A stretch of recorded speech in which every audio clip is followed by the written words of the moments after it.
CISF लेकर आया है कांस्टेबल ड्राइवर और पंप ऑपरेटर की बम्पर वैकेंसीज, जिसके ऑनलाइन एप्लीकेशन की अगर बात करें तो शुरू हो गए हैं 3/2/2025 से, यानी कि 3 फरवरी 2025 से ऑनलाइन एप्लीकेशन शुरू हो चुके हैं।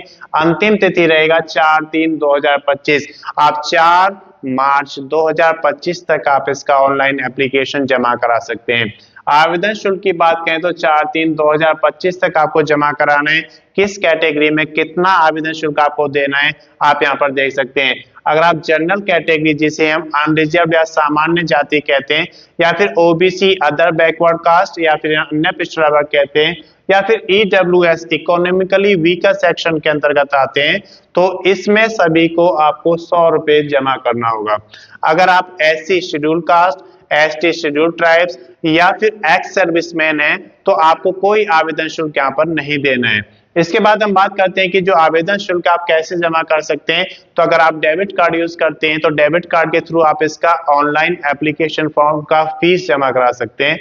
अगर आप क्रेडिट कार्ड यूज करते हैं तो उससे भी आप इसका फीस जमा करा सकते हैं, या फिर आप नेट बैंकिंग के थ्रू भी इसका ऑनलाइन एप्लीकेशन फीस जमा करा सकते हैं। इसके बाद हम बात करते हैं आयु की, जो कि 4/3/2025 यानी कि 4 मार्च 2025 को कैलकुलेट की जाएगी। आपकी आयु 21 वर्ष से 27 वर्ष तक होनी चाहिए, यानी कि कम से कम 21 वर्ष और ज्यादा से ज्यादा 27 वर्ष होनी चाहिए। अगर आप किसी रिजर्व कैटेगरी में या फिर एक्स सर्विसमैन है तो आपको सीआईएसएफ रूल के अनुसार आयु में छूट दी जाएगी। इसके बाद हम बात करते हैं इसकी योग्यता की। तो योग्यता यहाँ पर 10th पास मांगा गया है, यानी कि आपने किसी भी रिकॉग्नाइज्ड बोर्ड से 10th या मैट्रिक पास किया हुआ है तो आप इसके लिए एलिजिबल हैं, आप इसका फॉर्म फिल कर सकते हैं। लेकिन उसके साथ साथ आपके पास हैवी मोटर व्हीकल या फिर ट्रांसपोर्ट व्हीकल का लाइसेंस होना जरूरी है। अगर ये दोनों चीजें आपके पास हैं तो आप इसके लिए एलिजिबल हैं, आप इसका फॉर्म फिल कर सकते हैं। अब बात करते हैं कि कुल पदों की संख्या कितनी है। तो यहाँ पर कुल पदों की संख्या 1124 दी गई है, जिसमें से ड्राइवर के अलग हैं और पंप ऑपरेटर के अलग हैं।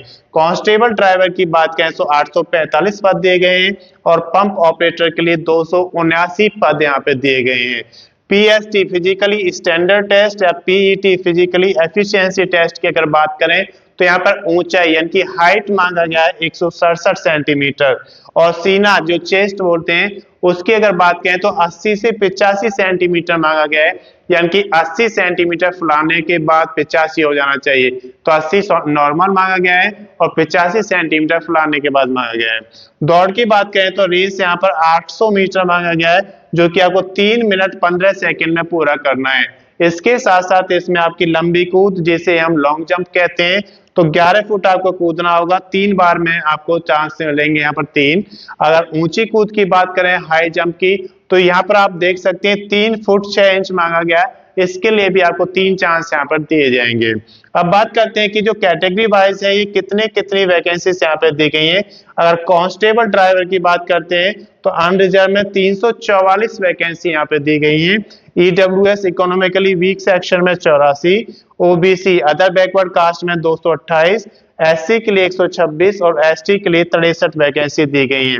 अगर आप कांस्टेबल पंप ऑपरेटर की बात करें तो अनरिजर्व यानी कि सामान्य जाति में 116, ईडब्ल्यूएस 27 वैकेंसी दी गई है, ओबीसी अदर बैकवर्ड कास्ट में 75, एससी के लिए यहाँ पर 41 वैकेंसी है और एसटी के लिए 20 वैकेंसी दी गई है।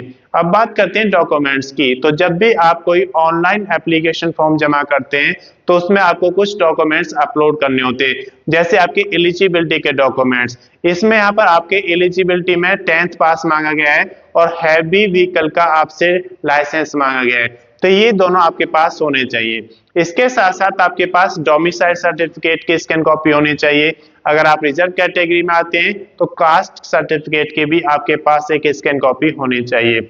इसके बाद आपके पास फोटो होना चाहिए स्कैन कॉपी में, और एक पेज पर आप सिग्नेचर करेंगे उसके भी आपके पास स्कैन कॉपी होनी चाहिए। तो ये सारे डॉक्यूमेंट्स आपके पास स्कैन कॉपी में होने चाहिए। इसके बाद हम बात करते हैं बेसिक डिटेल्स की।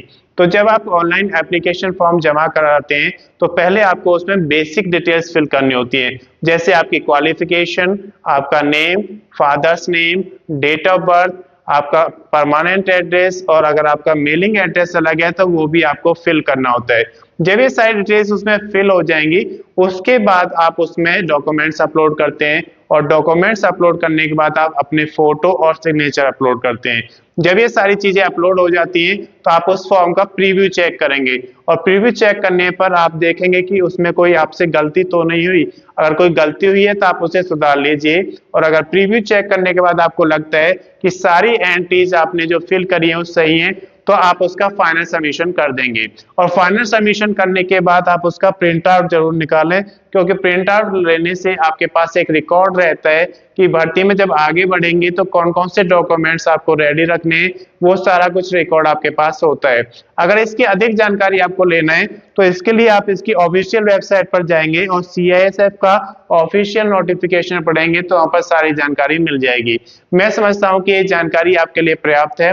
अगर अभी तक आपने चैनल को सब्सक्राइब नहीं किया सब्सक्राइब करें, वीडियो को लाइक करें और ज्यादा से ज्यादा शेयर करें ताकि ये वीडियो उन सभी दोस्तों के पास पहुंचे जो CISF में कांस्टेबल ड्राइवर या फिर कांस्टेबल पंप ऑपरेटर बनना चाहते हैं। धन्यवाद।